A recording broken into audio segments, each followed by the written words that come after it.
Hey y'all, welcome back to my YouTube channel. Please do me a favor and thumbs up this video. Thank you. All right, so boom, we're back again. This is Pose Season 3, Episode 4.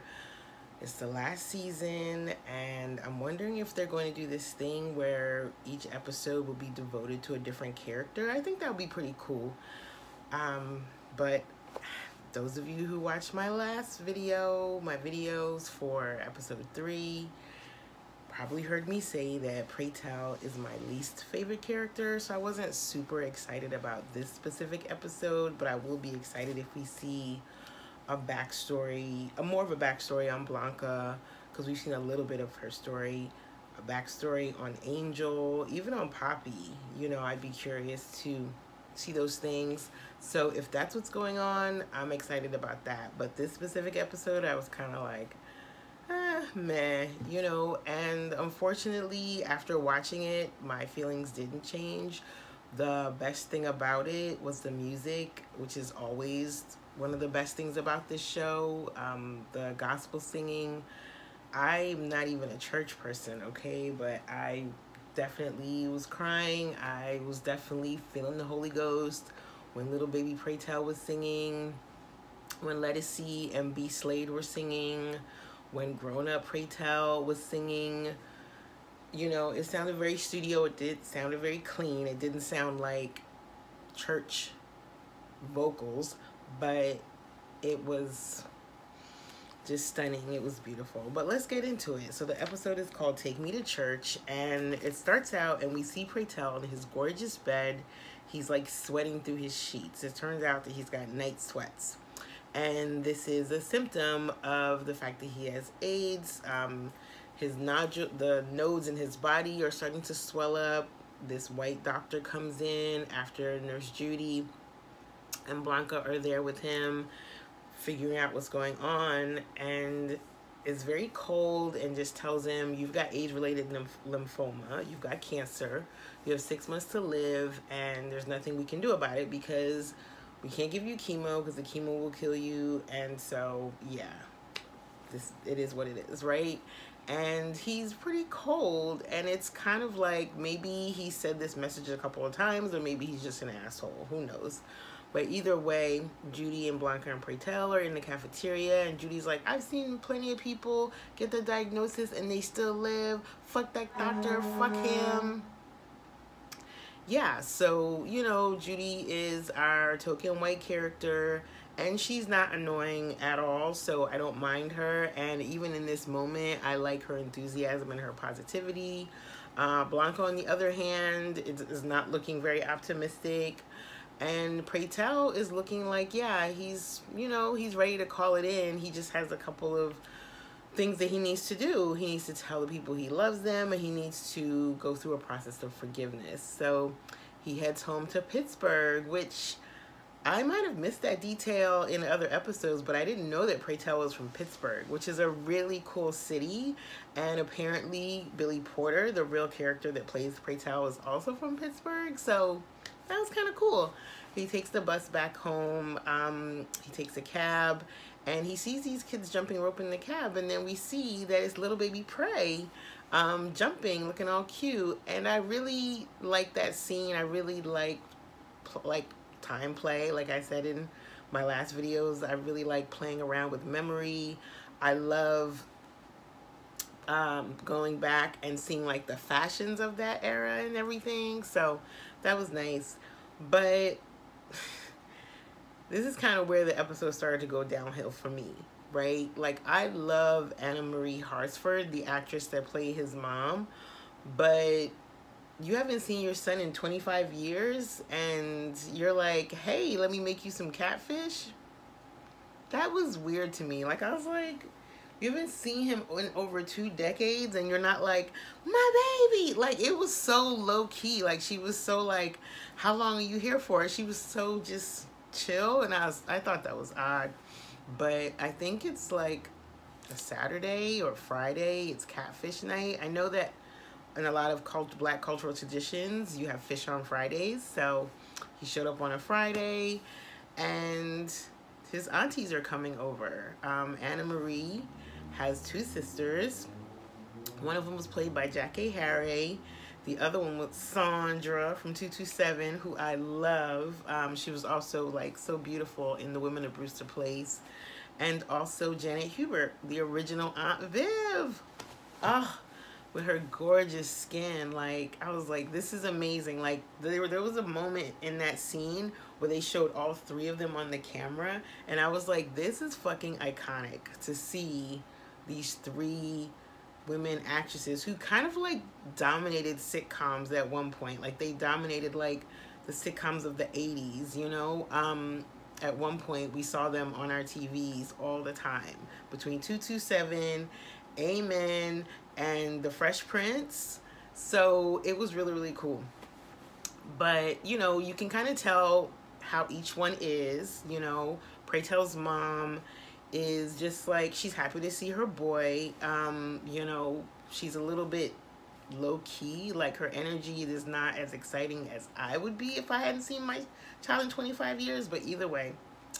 And then Jackie Harry's character is divorced, and it turns out that she had a child with a married man, and the church has kind of like treated her like crap because of it. And then Janet Hubert's character, Latrice, is the real churchy one. The one that's like, I'm gonna pray for the sinner. I don't hate the sin. I don't hate the sinner. I hate the sin. You know, talking about Pray Tell being gay. So she's like throwing religion in his face, throwing Christianity in his face, and he's like, "Listen, I have to tell y'all something." And they're like, "Oh, what is it?" And he's like, "I'm not well. Is it the sugars?" And he tells them, I've had AIDS for 6 years, and I now have cancer, and I don't have much long to live. I'm dying, so yeah, that's the story. And the mom's reaction, she runs out of the room. Janet Hubert's character's reaction is to pray. And Jackie Harry's character's reaction is like, she steps right up, gives him a hug. I'm gonna be there for you. I wasn't there for you in the beginning, but I will be there for you in the end. I'm here for you. Whatever you need, just let me know. So she's really the only one out of all the three of them that gives the proper response. Because if somebody tells you that they're dying, getting angry with them or telling them that you're gonna pray for them is not really it. Like, I feel the fact that she like stood up and gave him a long, nice, warm hug was significant for a couple of reasons. One, because that's exactly what you need in that moment, is some affection. Two, because during this time when people were revealed to have AIDS or HIV, people would kind of like keep a distance, you know, not touch them, not touch things that they've touched, definitely not hug on them, definitely not kiss on them, as we see later, but we'll get to that. So anywho, so there's that. And then Auntie Jackie goes to check on Pray Tell's mom. And Auntie Janet says, I'm just calling them by their real names because that's who they are. I'm sorry. Auntie Janet's like, she's the choir director, and she's like, why don't we come down with me to the church? We have a new pastor that you might be interested in seeing, which I thought was really shady, considering that the pastor is Vernon Jackson, was Pray Tell's first boo, like his first love, and he's the pastor of the church now. And the fact that she was like, you might want to come check him out, I'm like, what? So she's like, yeah, you know, that was a long time ago, and he's changed, and God changes things, and God heals people. And I'm like, okay, now this is my next issue. So you're telling me that the same boy who was probably abused and made fun of and ostracized for being gay is now a leader in the community, and everybody's just like okay with that? Okay, I guess some people might believe in the concept of like being reformed or being healed from being gay, I guess, but that felt weird to me. So anyway, they're down at the church, and we see Lettucey with her beautiful voice singing. She's singing. And B Slade is playing the piano, and they are singing. They're both singing, right? Some beautiful gospel. Pray Tell's sitting there. Vernon Jackson comes in, this fine actor who I've seen in a lot of things, but I don't know what those things are. I just know he's a fine actor. He can also sing, and I thought we'd get to see him sing at some point, maybe a duet, but either way. Yeah, so Miss Auntie Choir Director, she heads out with Lettucey and B Slade, and it's just Vernon and Pray Tell in the church. And the other thing I wanted to say is, for some reason, I thought Pray Tell's name was like a nickname. I didn't know that Pray Tell was short for prayerful, like his mom named him Prayerful. Yeah, so, yeah. Pray Tell does sound better than prayerful. Prayerful's a mouthful. But either way, Vernon and Pray reconnect. And, you know, they're talking, and Pray's like, how are you gay and being the minister in this church, considering how violent the church is towards gay and trans people? Like, Pray Tell talks about how kids flood New York City where he is. He's seen like thousands of kids who were rejected by the church, rejected by their families for being queer, for being gay, for being trans. And here you are, like a leader and a pillar within this institution that actually like hates us and actually like treats us like shit. And he's like, oh, well, he's trying to come off like he's not gay anymore. He's got a whole wife now. He's got 3 kids. Who's his wife? Pray Tell's best friend, who knew all about their affair. And he's like, okay, so you married Ebony, my best friend, who knows all about the fact that you and I were lovers. This is weird, right? And I agree with you, Pray. This is weird. Like, it's Pittsburgh. It's not a tiny, small town. Why would they marry each other? That doesn't make sense. So, anyway, it is what it is. Vernon says, why don't you come over for dinner? And Pray's like, are you serious? And he starts quoting scripture at him. And I just have to say, you know, just to be transparent, I'm definitely biased. Like, I'm definitely, like, I see the church as an institution that causes harm often. So watching this, it wasn't like triggering, but I was just kind of like, here we go. Using Bible scripture at people is, you know, it can feel like violence. I'll just say that. So anyway, Pray Tell leaves. He goes home, and Mom is home, and she's got her Bible out, speaking of Bible verses, and her highlighter, and she's just like trying to act like she's not gonna talk to Pray. She's just like all in her Bible. And he's like, oh, so you came out your room. Great, good to see you. And she's like, you know, it is what it is.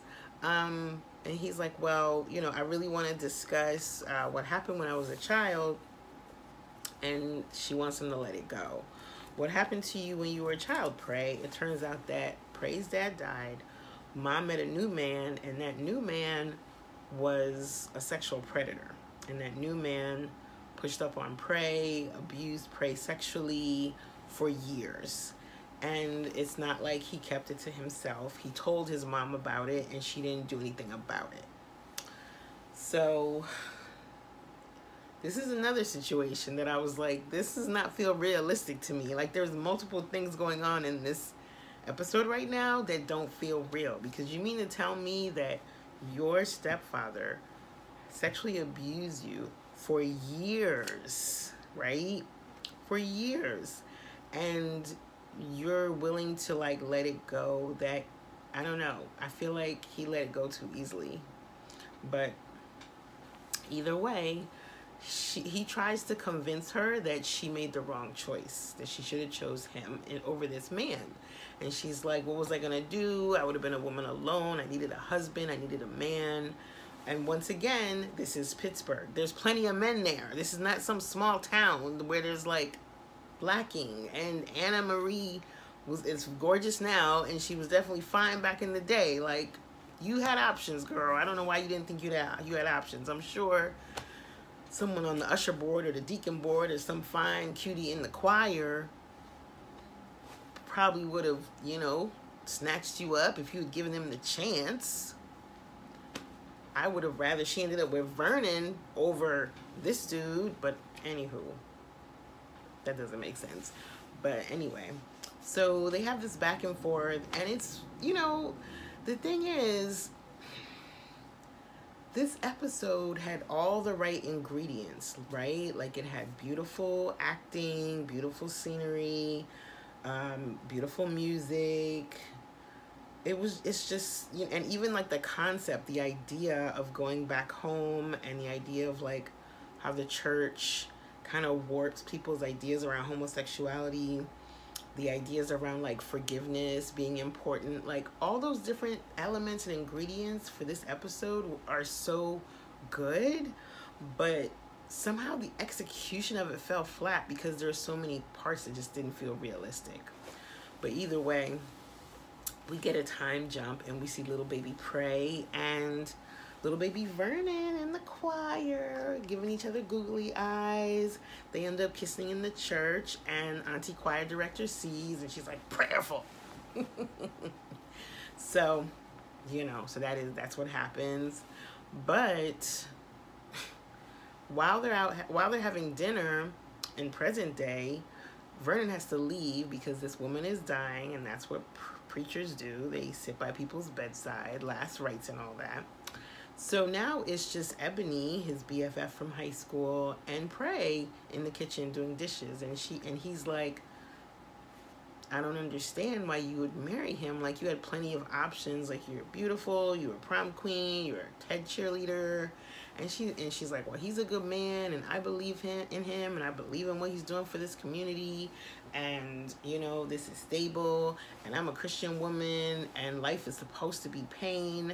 That's what Christianity is all about. That's what this faith is all about, is the pain and the trauma and the brutality of life. And I'm like, girl, yo, you know. And there's this earthseed verse in Parable of the Sower. It's a book written by Octavia Butler, where she says, shape God, shape self.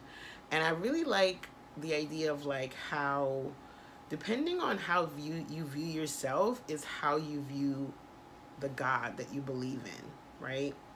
So a lot of Christians, as illustrated in this episode, believe that because God, like, was Jesus, the Son of God, was like crucified, like nails in the hands and a crown of thorns with blood dripping and up on the cross, like that pain is supposed to be what life is, so that the afterlife, you know, you suffer more in this life, the afterlife is where you'll have your glory.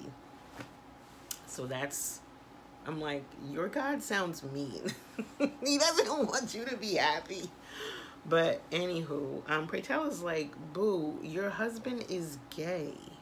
And she's like, well, maybe you could tell me how to please him, because he don't be having sex with me. We don't be doing nothing. We didn't have sex for 5 years. And he's like, your husband is gay. You know, and he's a little bit curt, you know, he's a little bit rough with his words, but he's just trying to snap her back into reality. Like, miss, you're not the problem, and you don't need to suffer this way. Anywho, the baby starts crying, so Praytell goes outside to smoke a cigarette, which I was surprised to see him smoking, but I guess he had to be doing something out there so that Vernon could walk up. He's back from giving the woman her last rites. She passed peacefully in her sleep. Bless her spirit. They start talking, and Vernon says, why don't we go for a walk? Okay. So they start walking through this park, and there's like romance and flirty vibes going on, where they talk about how they taught each other things in this park. And I'm like, okay, so once again, this is a major city and no one's out, and you have these two men walking really close to each other through the park, looking very intimate, and one of them is the local community leader, the preacher. Okay, fine, I guess I'll take it. So they start talking, and then Vern all of a sudden is like, oh, I want to be with you again. Seeing you again has sparked all these feelings in me. You were the love of my life. Let me, I'll move to New York. I'll come with you on the bus. And then Pray Tell's like, I'm dying. And he's like, I wasn't there for you in the beginning. I'll be there for you in the end. I'm like, and Pray Tell's like, what about your wife and your kids? And Vernon is like, what about them, basically? All right, so, okay, I'm supposed to believe that after 25 years, this little puppy love between these two is so passionate and so intense and so destiny and so like soulmate-ish that he would go back to New York to be with Prey. Okay, that ain't happening. I already knew that wasn't happening, but the fact that they even tried to act like it was gonna happen really kind of annoyed me. So anywho, Prey goes back home, and there were a couple times in the episode where his mom was like, I hope you ain't messing nothing up for Vernon. I hope you ain't causing trouble for Vernon. I'm like, Vernon is not innocent. Vernon is guilty, just as guilty, for lack of a better word, as Pray Tell is. Like, Pray Tell, it's not like Pray Tell like seduced him and groomed him. They were two teenagers that had crushes on each other, and they were just like being normal teenagers, like doing things that puppy love teenagers do. Anywho, so Prey sits on the bed, which kind of made me cringe a little, and they start, they talk, and Prey's like, listen, like, I really need you to admit that you were wrong. I really need you to admit that you fucked up. I really need you to like just own what happened. And I understand that feeling. Like, I just need you to like let me know that I'm not crazy. I need you to know that you fucked up. And if you just say that, we can move forward, because then I know I'm talking to a rational person.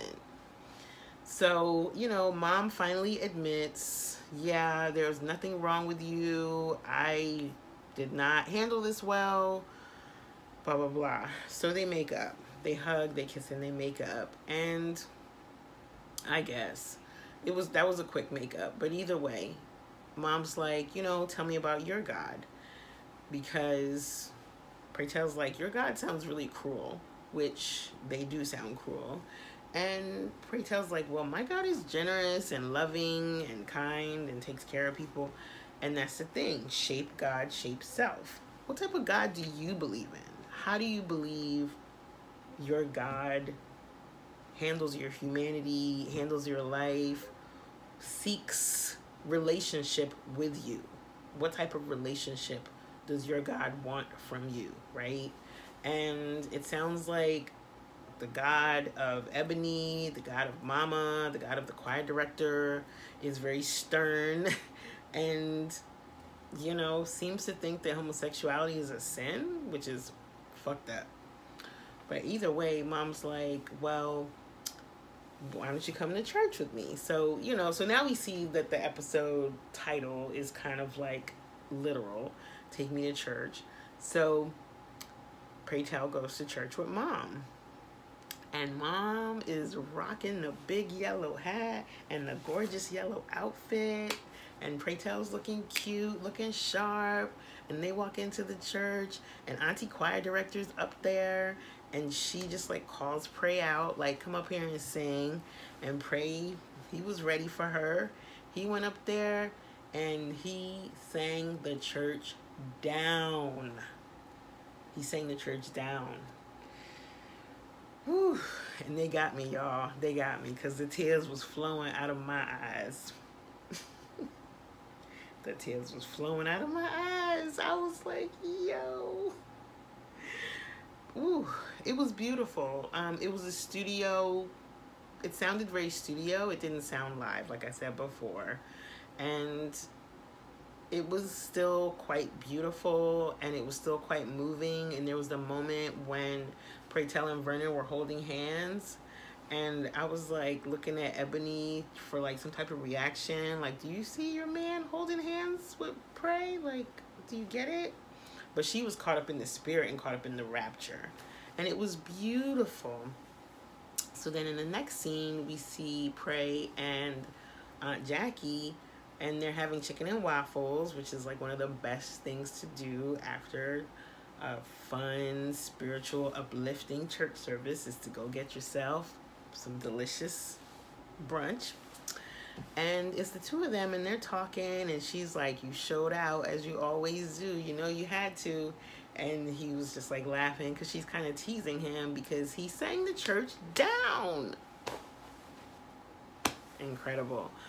Ooh, Billy Porter could sing, okay? Oh, God. God, that was beautiful. But either way, so they start talking, and she's acting like, you know, she really wants to be a part of Pray's life for these last 6 months. She wants to do things for him. She wants to be there for him. She brings out these papers. This is another complaint I have about this episode. So she just happened to have power of attorney papers printed out and ready for Pray Tell to sign. I wasn't feeling that, and that was making her look kind of sketch. Okay, I know I have a lot of distrust, so maybe she just meant nothing bad by it, but it was weird that she was like, what you want on your last days, sign this, and this gives me the right to, you know, do whatever you want done with your body, with your things. I'm not trusting Auntie, I'm sorry to say. So Pray Tell signs it, and she's like, okay, so what do you want, a parade? And he's like, no, I want to be cremated, and then I want the ashes to be put in these little heart-shaped lockets, and I want them given out to all my friends. And then he says this thing about how Elektra shouldn't get one, and tell her she can kiss my black ass. What? You and Elektra are siblings. I don't know why they're trying to make it seem like Pray Tell and Elektra don't like, Pray Tell doesn't like Elektra. He adores her. Like, they just fight like siblings. But they're family, right? So that was a weird line to throw in. But whatever, I guess they wanted to lighten up that moment with a joke, because it was so deep about what to do with his body, I guess. So, anywho, we go back. This is after the pancake dinner. And then it's time for Pray to go home. So he's at the bus station, and he's there waiting for Vernon, because Vernon claims that he's going to be going back to New York with Pray Tell. Who thought he was getting on that bus? I did not. Vernon doesn't show up, of course. Pray Tell goes home alone, and he's back home, and we see him. He's making what looks like a delicious pot of chicken soup. It looks really tasty, and he's dishing it out. And they're back in Blanca's apartment. We're back in New York City, around that infamous table where all the action happens, and it's Lulu. No, Lulu's not there. It's Poppy, it's Ricky, it's Pray Tell, it's Blanca, it's Elektra, it's Angel. And they're talking about Lisa Left Eye Lopez and how she burnt down her lover's house I think it was a football player. I can't remember his name, but this was like an iconic story about how Lisa burned like down his house because I think he cheated on her or something. Oh my God, Left Eye became like just a symbol of like fierce disrespectability and liberation for so many black women when she did that shit. It was like, yes. I think that happened before the scene in Waiting to Exhale with Angela Bassett. I feel like the Lisa Left Eye story came first, but either way, so that's what they're talking about in the background, and I peeped that, and I like those little subtle hints that kind of tell you what year it is and what is going on in the world. So, you know, so they sit down and Angel's like, I would burn all of your stuff and I wouldn't use gasoline or lighter fluid. I would use essential oils. That was cute.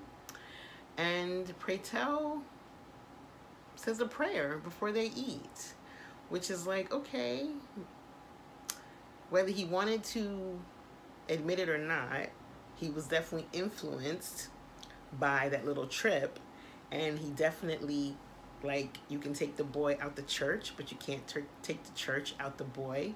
He delivers this beautiful prayer while they all hold hands, and then they start eating, and that's it. So that was the end of the episode, and like I said, all the necessary ingredients were present. Beautiful acting, beautiful costumes, beautiful music, beautiful set design. Like the mom's house was gorgeous, Pray Tell's bedroom was gorgeous, beautiful, like the fashion was on point, but the actual story just didn't feel very believable. Like Vernon marrying the best friend didn't feel believable. The best friend asking Pray Tell what to do in bed with him didn't feel believable. The low-key energy that they were giving, that everybody was giving Pray Tell after not seeing him for 25 years didn't feel believable. But I did like just the intervention around the church, especially the black church specifically. There's a line where the mom says that peace is more important than truth. Right? So there's a level of deniability that sometimes takes place within church communities. There's a level of like, don't ask, don't tell. And we saw how that affected Pray Tell, and we see how that affects a lot of folks within the church community. And some people do consider it violence, but that's all I'll say for now. Please leave a comment. Please like this video. Join my Patreon if you'd like to support my work, and I'll see y'all for the next one. Bye.